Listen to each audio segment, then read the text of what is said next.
Bueno, buenas tardes. Gracias a todos por participar. Gracias por sumarse. Estamos finalizando un día largo, sumamente interesante, y la verdad es que de manera un poco más distendida, el panel dentro de lo que es protección vegetal tenía un nuevo nombre, que si aparece acá, sería bueno. Muy bien. Que se llama Hola Protección, ¿cómo estás? Porque lo que vamos a hacer es responder esos mensajes que les llega a los referentes preguntando por eso que vemos en el campo normalmente.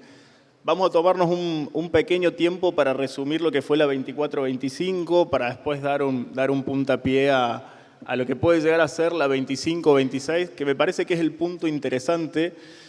Cuando hablamos de maíz y hablamos de cómo se toman las decisiones en maíz, lo que entendemos es que más del 80% de los productores busca asesores o la opinión de un asesor para ver qué maíz hace y cómo lo hace.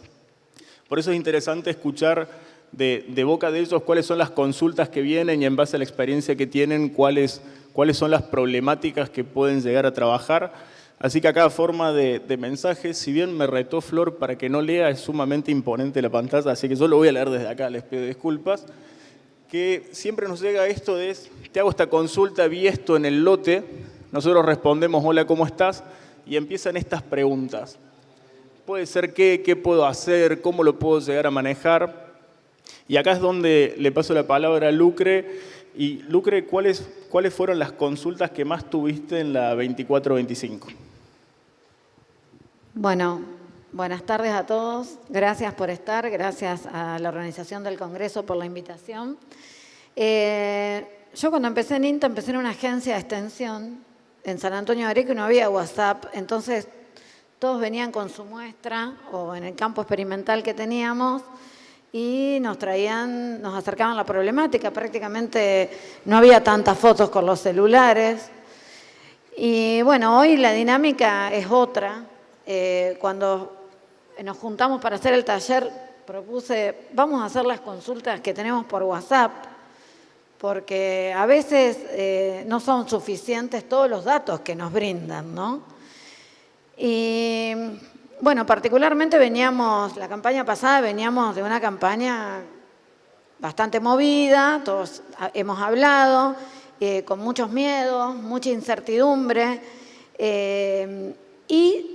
ante la mínima duda, creo que fue la campaña que más se consultó en cuanto a sintomatologías, en cuanto a síntomas que nos generaban confusión, en cuanto a todos los que son lesiones fisiogénicas, manchas fisiogénicas en maíz, que podían estar asociadas al complejo Corn-Stan espiroplasma.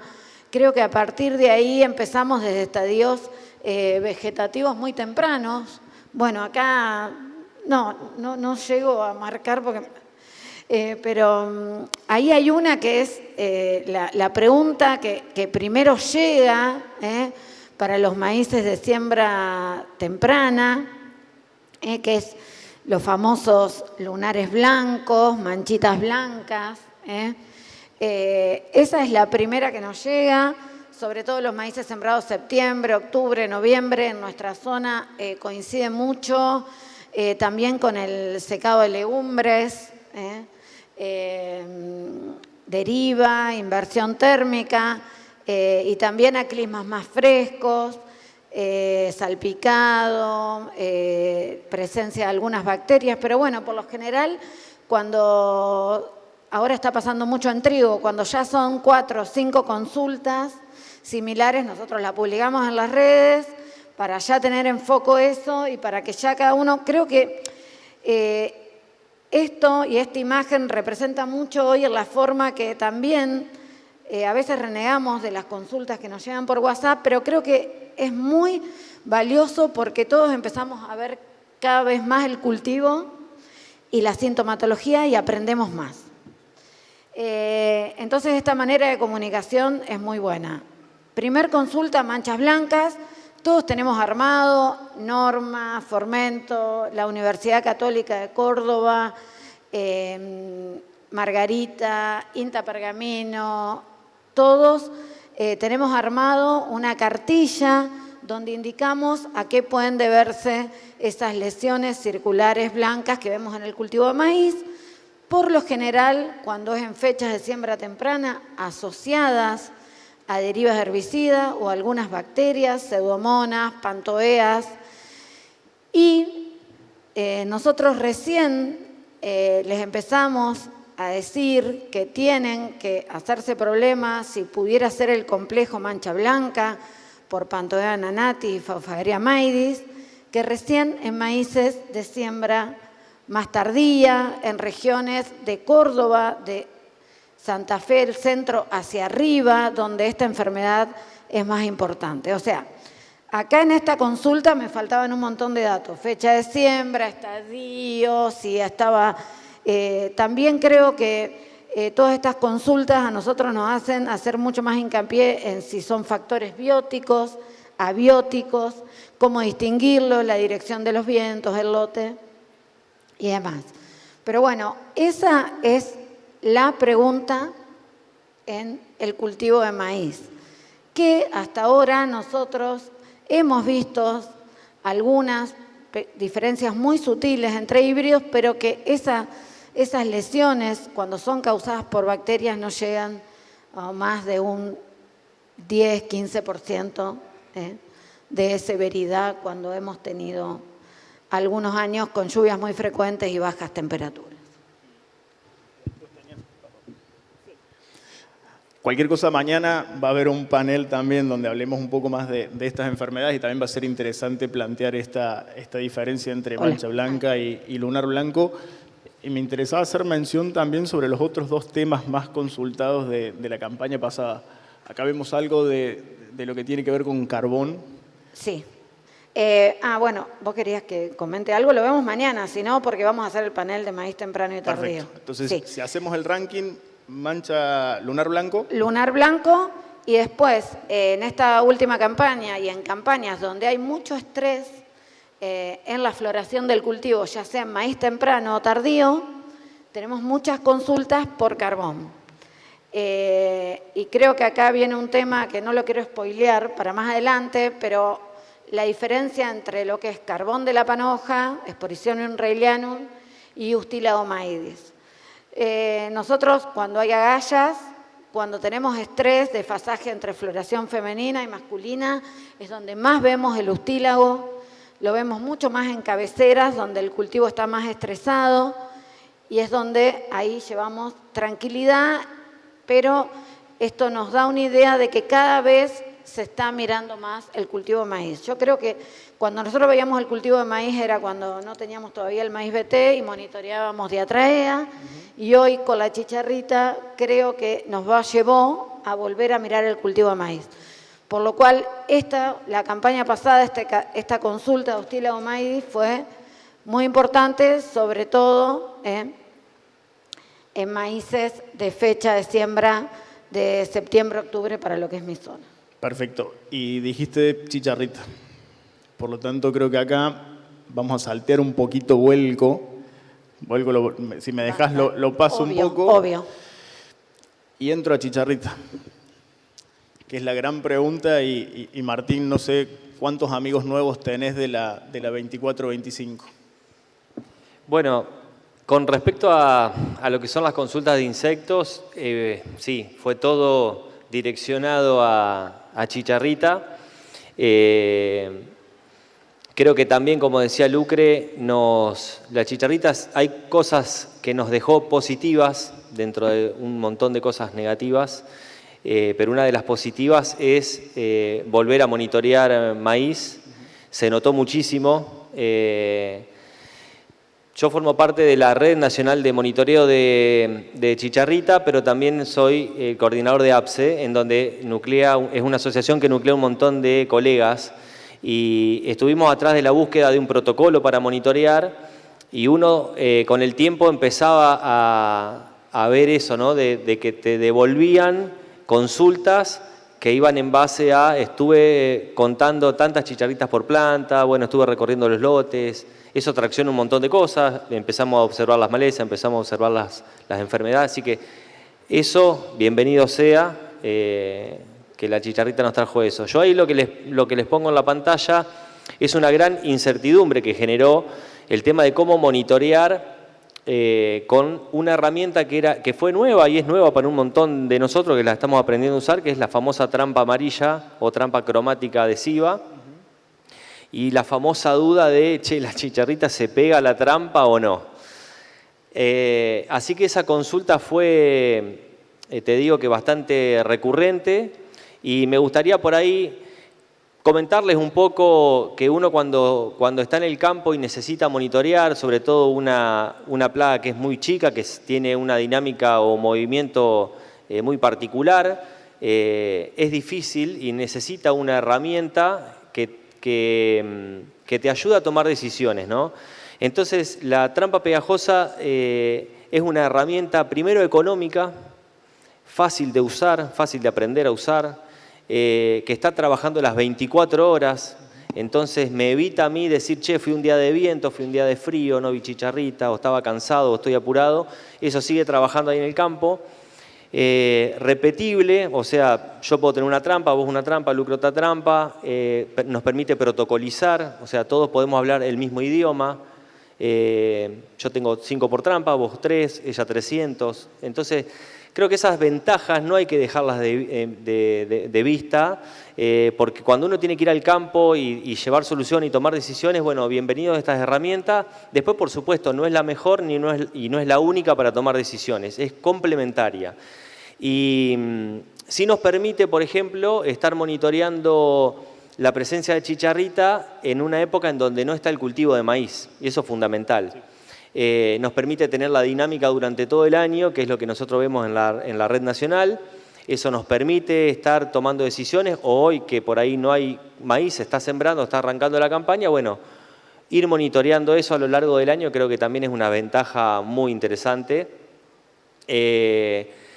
Y bueno, y se pega la chicharrita a la trampa, es atractiva el color que tiene la trampa, pero siempre hay que monitorear cuando tenemos maíz o maíz guacho, siempre hay que ir y monitorear el maíz. La chicharrita le gusta el maíz, es su único alimento, su único lugar donde se reproduce. Entonces, y sí, es obvio que una vez que tengamos maíz o maíz guacho para mirar, hay que ir ahí y poner todos los cañones en chequear, sobre todo el cogollo, le gusta mucho estar ahí en el cogollo. Entonces yo creo que es una herramienta, la trampa, muy importante cuando no hay maíz, y cuando hay maíz es complementaria. Y ahí hago un llamado especial, porque no es solamente cómo funciona la trampa, sino que también hay que valorar cómo funcionó la red. Como hace un año más o menos estábamos, creo que lanzando la red, según lo que escuché ahora, y fue una herramienta fantástica. Y me parece que eso también habla un poco del maíz como herramienta, de lo estratégico que es, de lo técnico que es, de cómo el maíz requiere estar antes en el lote, después de que está. O sea, no es simplemente el periodo donde está el cultivo, no es de siembra a cosecha, sino que es pensarlo y es ir trabajándolo. Estamos como todo el año pensando en maíz, y obviamente ahí también entra un poco lo que Andrés nos plantea. Creo que también parte de lo tuyo no es solamente durante el cultivo, sino que es previo y post, cómo manejamos, y también me gustaría eso, que nos cuentes qué consultas, qué dudas y qué va a venir. No sé, perdón, Martín, te pisé, no sé si hay algo más por ahí para agregar, o vamos al desenlace después de... No, simplemente otra de las consultas recurrentes sobre el tema de chicharrita es la identificación. Bueno, eso, por supuesto, hay taxónomos, hay entomólogos que han estudiado toda la vida y nos pueden dar una mano de cómo identificar una chicharrita, porque empezamos a tener dos problemas. Primero era identificarla en la trampa pegajosa. Una vez que aprendimos a identificar la chicharrita en la trampa pegajosa, tuvimos que empezar a identificar al vuelo, por así decirlo, o sea, ya con el cultivo de maíz. Yo creo que teniendo 2 o 3 tips, los 2 puntos que tienen en la cabeza, las alas transparentes, la cabeza con una forma puntiaguda, porque, claro, nos dimos cuenta también de que hay otras chicharritas en el cultivo, sobre todo cuando por ahí la trampa está fuera del cultivo de maíz en esta época, pero también cuando está el maíz hay otras, y bueno, aprendimos a identificar, nos vamos haciendo el ojo, y creo que hoy la mayoría de los ingenieros o de los monitoreadores ya está capacitado para identificar. Puede haber un error seguro, pero por lo menos hemos ido aprendiendo y me han llegado un montón de fotos de chicharritas que no eran Dalvulus maidis, y bueno, uno va guiando para que más o menos tengamos esos 3 o 4 detalles para mirar y bueno, acercarnos o aproximarnos lo más posible a disminuir ese error en la identificación de la plaga. Perfecto. Ahora sí, me adelanté yo, perdón, la ansiedad es lo mío, eso sí lo tenía que decir. Lo sé, vos como quieras.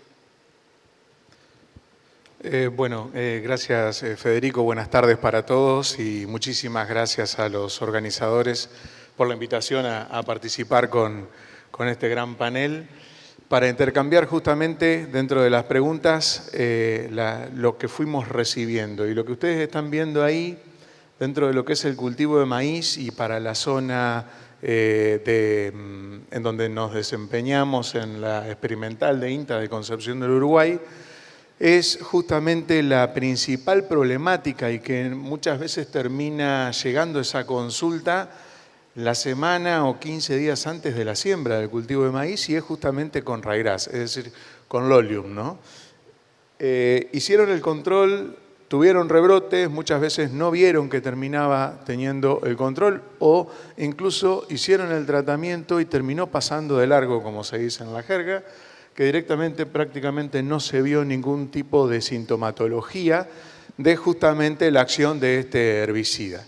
Y la realidad es que termina siendo bastante recurrente y yo puedo seguir sumando más consultas en donde empiezan a mencionar activos como para pensar en un repaso previo al cultivo, tratando justamente de no afectar el normal desarrollo de ese cultivo, es decir, esa etapa inicial en la siembra, esa implantación, tratar de no perjudicarlo con activos como pueden llegar a ser graminicidas y que pueden resultar fitotóxicos si nos acercamos mucho a la siembra del cultivo de maíz. Entonces ahí se suma rinsulfurón, se suma combinaciones de ALS, consultando justamente qué hacer con esos rebrotes. Y la realidad es que esas consultas son recurrentes no solo de la campaña anterior, sino que suele ser frecuente esa consulta y tiene mucho que ver por un tema del momento o tamaño en el cual estamos manejando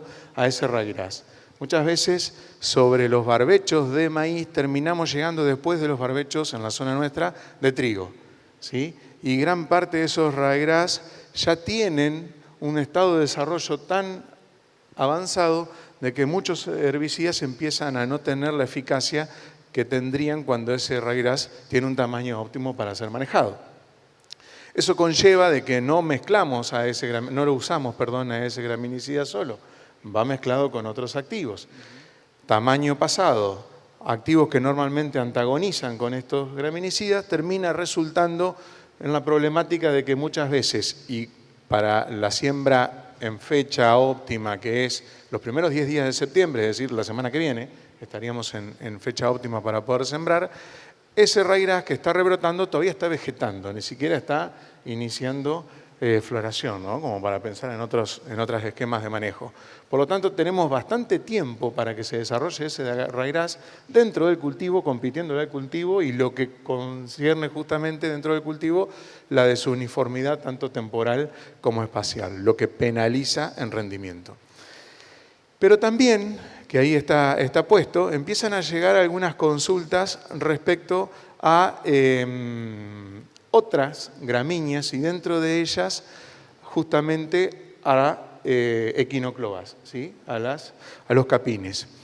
Y hay consultas que tienen que ver muchas veces con qué hacer ahí previo porque me están haciendo ya capín y tengo la siembra del cultivo para la semana que viene, pero no posicioné todavía el preemergente porque no tuve precipitaciones. Bueno, hay una cuestión de manejo que hace de que muchas veces el repaso del lote, ¿sí? tenga que estar justamente dentro del cultivo. Y hay en particular una de las consultas que puse, porque escapa a la zona en donde normalmente tenemos problemas ya desde el 2018, con resistencia a imidazolinonas en equinocloas, con escapes, que es en la zona suroeste de la provincia, con escape justamente de quinocloas a imidazolinonas en cultivo de maíz.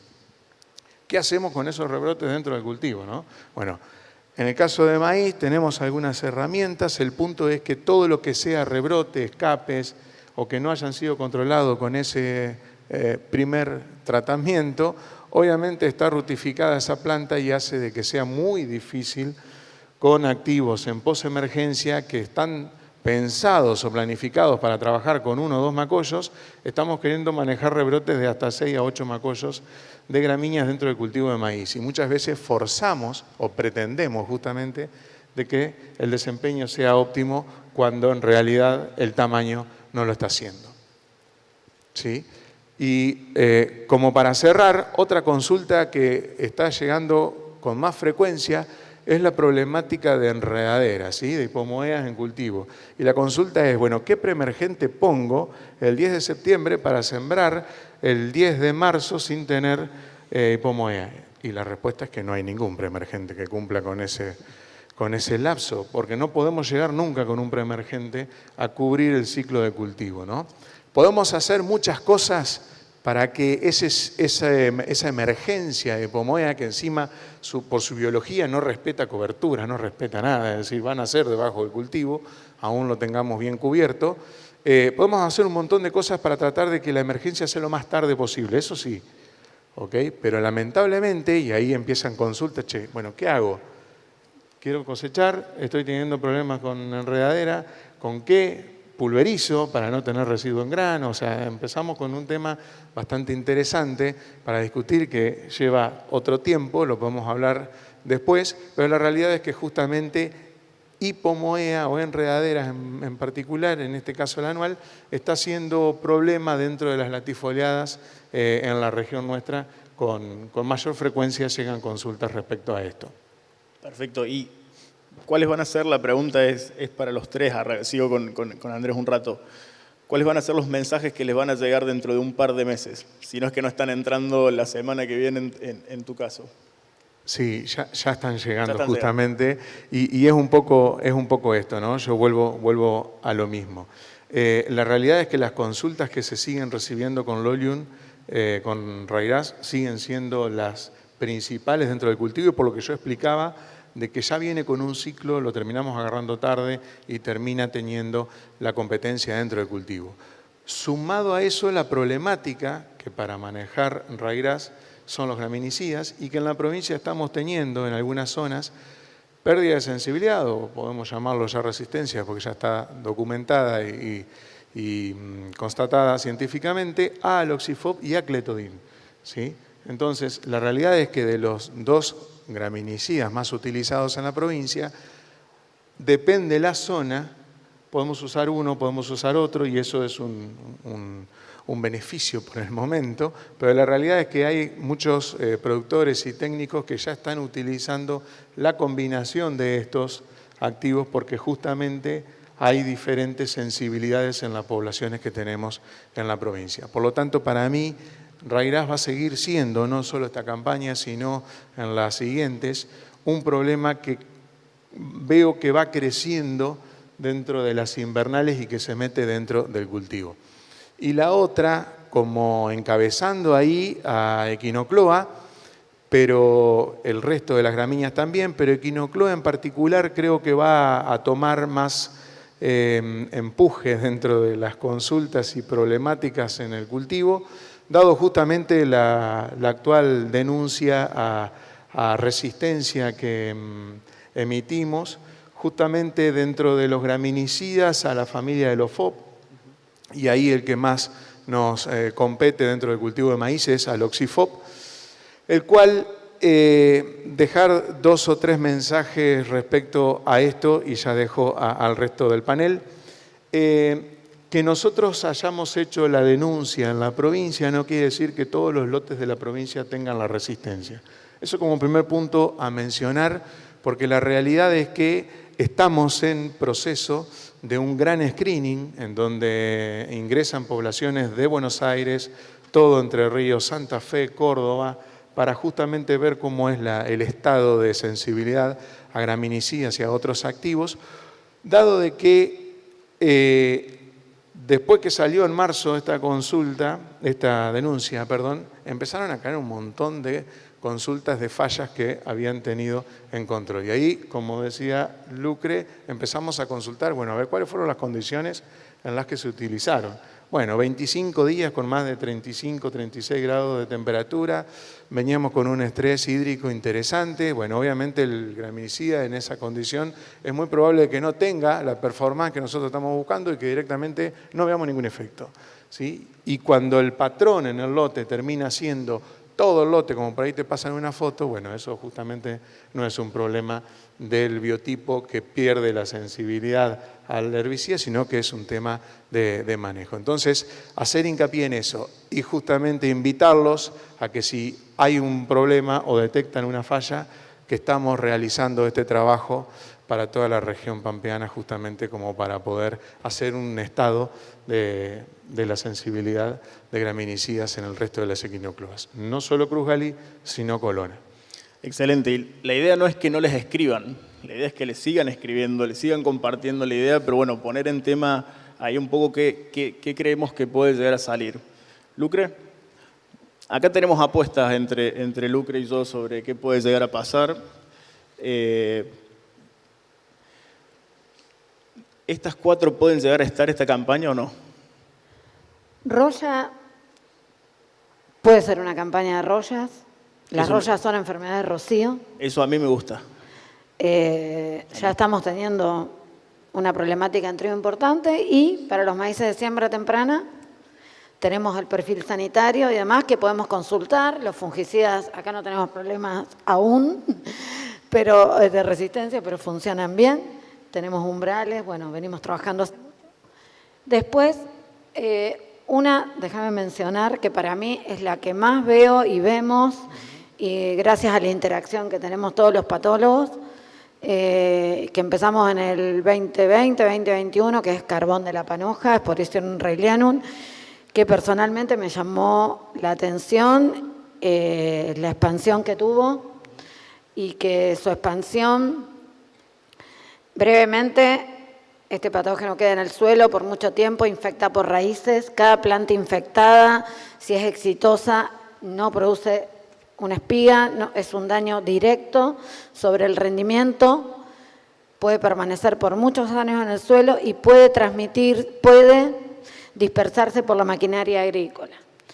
Con lo cual, desde Corral de Bustos, que donde la empezamos a ver, los focos se empezaron a correr hacia Venado Tuerto. Hace unos días estuve en Murphy también. Y gracias a la interacción que tenemos se ha podido evaluar el comportamiento diferencial entre híbridos.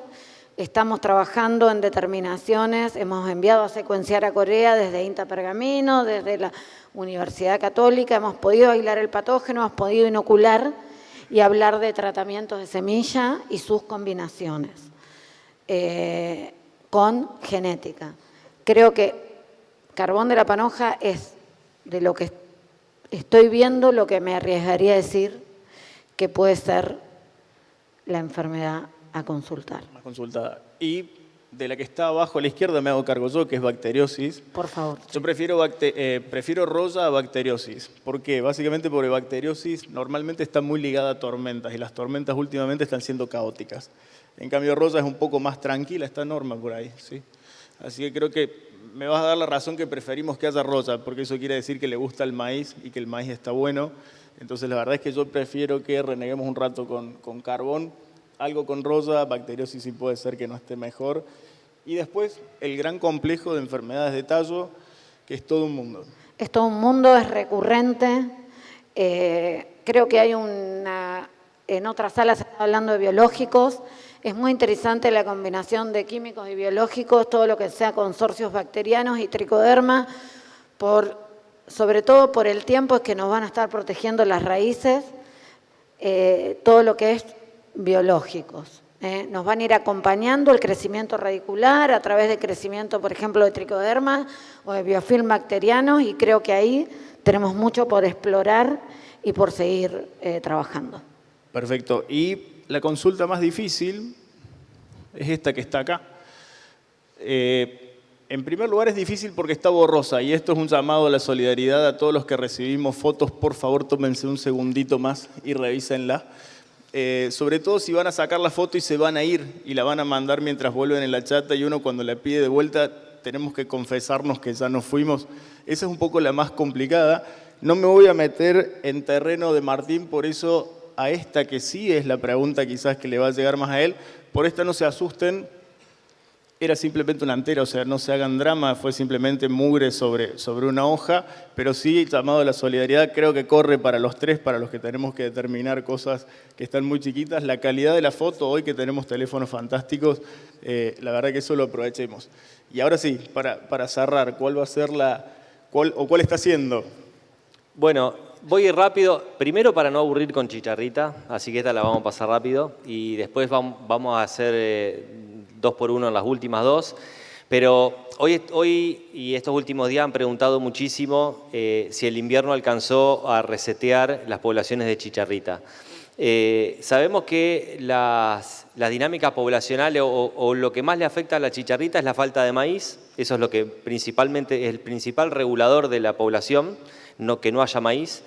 En nuestro país, a diferencia de por ahí Paraguay, Brasil, tenemos esa gran ventaja de que el invierno nos ayuda a bajar poblaciones, nos resetea realmente, eso lo hemos visto en los mapas de la red nacional, y la ventaja que tenemos de continuar con esa red es que estamos, ahora este informe 23 y 24, es la misma época que lo que fue el informe 1 y 2 del año pasado. Entonces estábamos como un poco ansiosos de empezar a poder comparar un año con el otro, que fue lo que no tuvimos previamente a la epifitia del achaparramiento, ¿no? Entonces ahora sí podemos comparar. Ahora yo tengo certeza de que si en esta misma época del año tengo más chicharritas que el año pasado. Bueno, es claro que el invierno no fue tan riguroso como el año pasado. Una condición que yo tengo en San Guillermo, por ejemplo, centro norte de la provincia de Santa Fe, el año pasado tuve 25 heladas, este año tuve 9.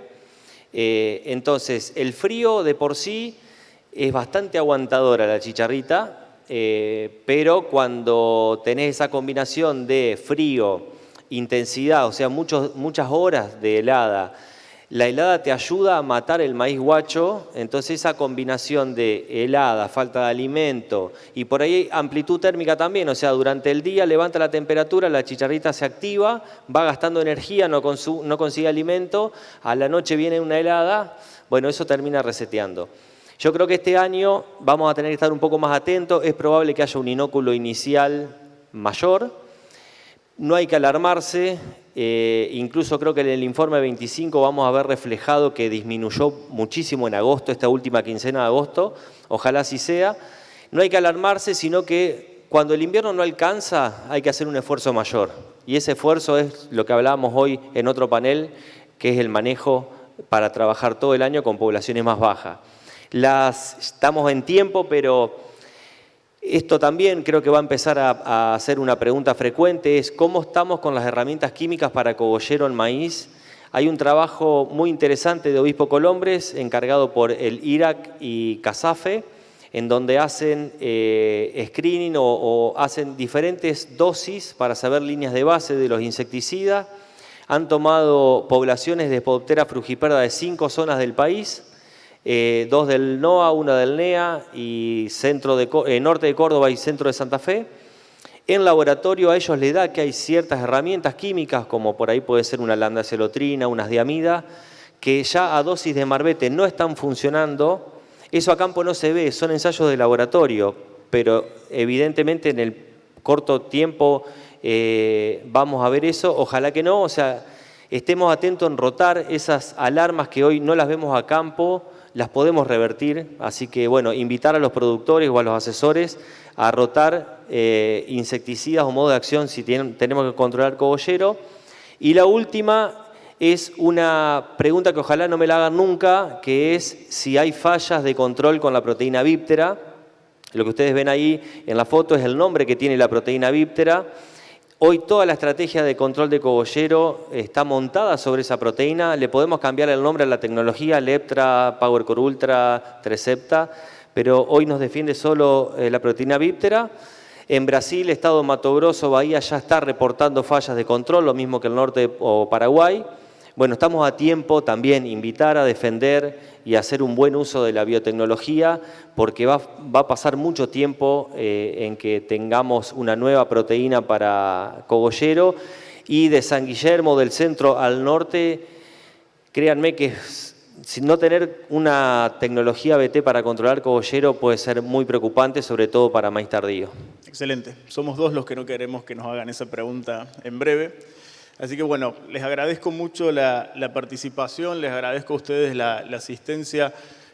No quiero matar los mensajes de esta campaña, obviamente sí que sigan llegando, pero bueno, cada vez destacar esto, cada vez el foco, y creo que el Congreso tiene parte de eso, de poner foco en maíz, de poder tomarnos un tiempo para poder hablar de toda la cadena de maíz, de hablar de lo tecnológico que es, de lo moderno y de lo interesante y de lo involucrado que hay mucha gente trabajando en maíz.